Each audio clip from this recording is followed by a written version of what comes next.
Hi friends, welcome back to my channel Lakshmi Narendra life style. అందరూ ఎలా ఉన్నారు? నేనైతే చాలా బాగున్నాను. అందరూ బ్రేక్ఫాస్ట్ చేశారు. ఈరోజు లంచ్లోకి వచ్చేసి పులగం చేద్దాం అనుకుంటున్నాను. పులగం మీకు తెలుసా? పులగం మీకు తెలిస్తే కామెంట్ చేయండి. పులగం ఆల్మోస్ట్ కిచిడి చేస్తారు కదా, అదే పొంగల్ చేస్తారు కదా టిఫిన్లోకి, అలాగే ఉంటుంది. ఏమంటే దీంట్లోకి మిరియాలు వేయరు, అలాగే తిరువాత కూడా పెట్టరు దీంట్లో. ఇది రాయలసీమ స్పెషల్. పులగం అంటే అమ్మవారికి చాలా ఇష్టము. యాక్చువల్గా మా ఊర్లో బోనం చేసేటప్పుడు, బోనాలు పెట్టేటప్పుడు ఈ పులగమే వండి పెడతారు అమ్మవారికి. పచ్చని కలర్లో ఉన్న నైవేద్యం పెట్టాలి అంటారు.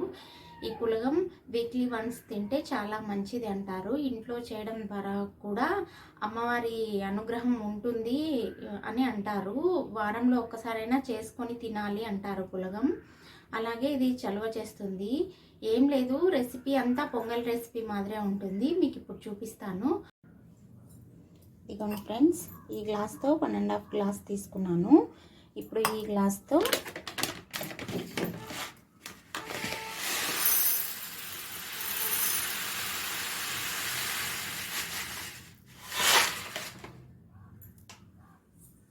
వన్ గ్లాస్ పెసరబ్యాళ్ళు తీసుకుంటున్నాను.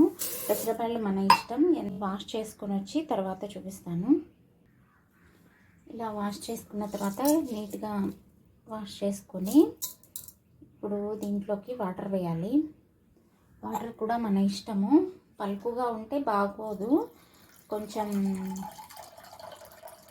నార్మల్ మనం రైస్ ఎలా వండుకుంటాం అలా కాకుండా కొంచెం మెత్తగా ఉండేటట్టే చూసుకోండి.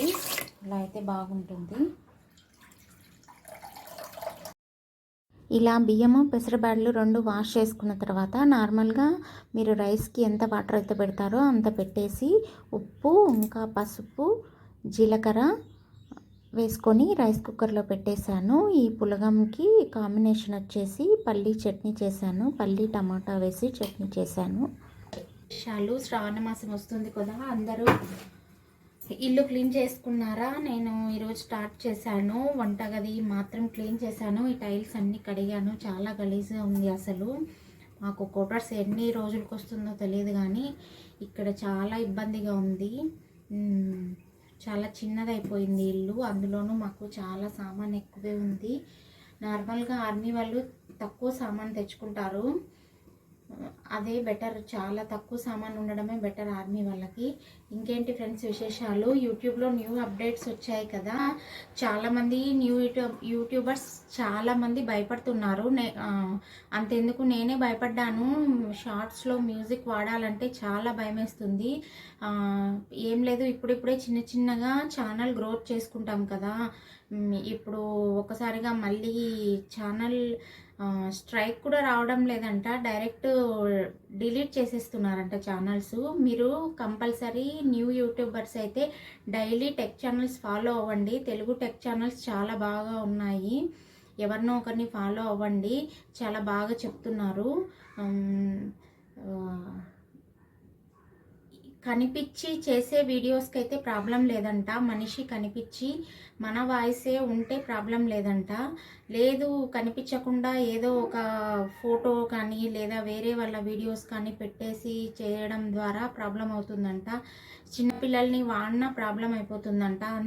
అందుకే నేను రోహిత్ని వీడియోస్ తీయడం అంటే చాలామంది లైవ్స్ చేస్తున్నారంట. లైవ్స్ చేస్తే వాచ్ టైం యాడ్ అవుతుంది, వాచ్ టైం పెరుగుతుంది అని అంటున్నారు. కానీ అది కూడా ఇప్పుడు యూట్యూబ్ తీసేసిందంట. యూట్యూబ్ మెయిన్ ఇంటెన్షన్ ఏంటంటే కంటెంట్ క్రియేటర్లని బయటికి తీయాలి అని. ఏంటో ఈ గోలా. నేను ఫస్ట్ యూట్యూబ్ ఛానల్ స్టార్ట్ చేసినప్పుడే ఇలా జరగాల అనిపిస్తుంది నాకు. శ్రావణ మాసం స్టార్ట్ అవుతుంది, ఫస్ట్ ఫ్రైడే కదా. అందరు ఇల్లు సర్దుకున్నారా? పూజ వీడియోస్ కూడా వస్తాయి. నేను శ్రావణ మాసంలో మంగళవారం, శుక్రవారం కంపల్సరీ పూజ చేసుకుంటాను. మంగళగౌరి నోములు ఉన్నాయా మీకు ఎవరికన్నా? ఫ్రెండ్స్, ఈ వ్లాగ్ కనుక మీకు నచ్చినట్టయితే లైక్ చేయండి, సబ్స్క్రైబ్ చేయండి. Please subscribe to Lakshmi Narendra life style.